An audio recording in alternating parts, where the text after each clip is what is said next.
Distractions get a lot of bad press these days, and I think for good reason. But what if I told you that distractions are critical to becoming a better version of yourself?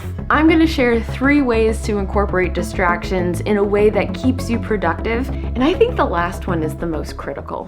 Let's face it, we can't stay focused all the time, even if we have a million things to get done on our to-do list. Too much focus is draining. Think about what happens when you're required to be focused for a significant part of the day. Maybe you're working against a deadline or pulling an all-nighter studying for an exam. How did you feel after that period of intense focus? Pretty exhausted, right?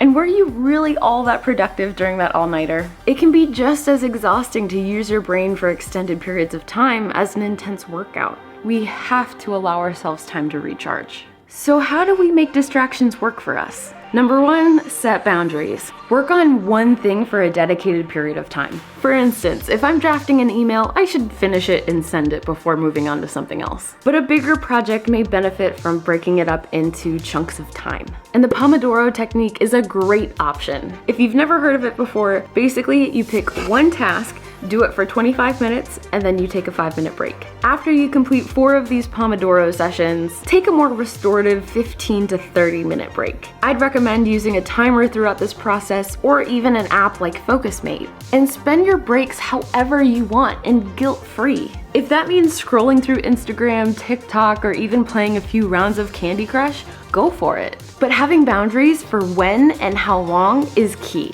And hey, some distractions can even be used as an incentive or a reward for getting work done. Setting boundaries is particularly important for digital distractions. And I think it's important to recognize that these types of distractions may be a symptom of overstimulation. Our brains have not evolved to handle so much stimuli. We're bombarded with notifications, vibrations, and flashes of light that naturally pull us away from what we're trying to do. There's so many companies and people who are fighting for our attention. It's hard not to give in. And this leads me to my second tactic. Create barriers to entry.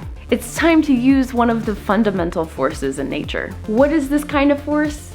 Friction. You'll have to put forth a little more effort to access whatever distraction that you're craving. There's so many ways to do this depending on your needs. It could be as simple as closing out your email or browser tabs. Maybe you put your phone on the other side of the room, or in a drawer, or even in a lockbox. There are even apps for your phone and your computer like freedom.to that prevent you from accessing certain apps or websites. Or you could even have screen time limits with a friend or a partner. And this concept translates to other types of distractions. If food is a distraction, maybe keep it further away from your workspace. So maybe avoid having a snack drawer and keeping food in the fridge or in the pantry, or get a little more creative and have it more difficult to access. Or maybe you have chatty coworkers. Headphones are a great option if you can't move to a different work area. Distractions are gonna come up no matter what. We have to learn to live with them and become someone who is in control of our distractions instead of the other way around. And this leads me to my third and final tactic.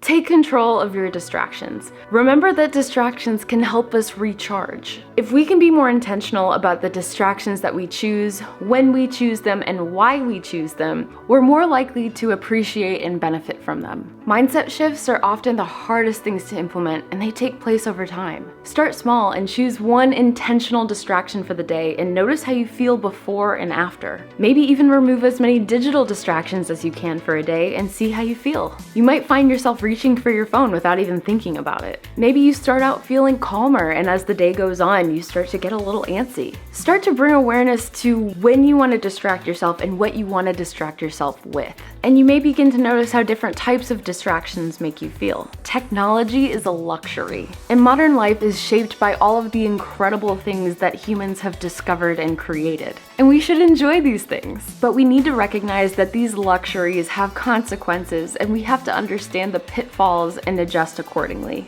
Ultimately, you have to figure out what works best for you. And remember that some days are better than others. Understand where you tend to struggle and give yourself opportunities for little victories. You don't need to change everything at once. So what choice will you make? Decide how you spend your time, or will you let big tech choose for you?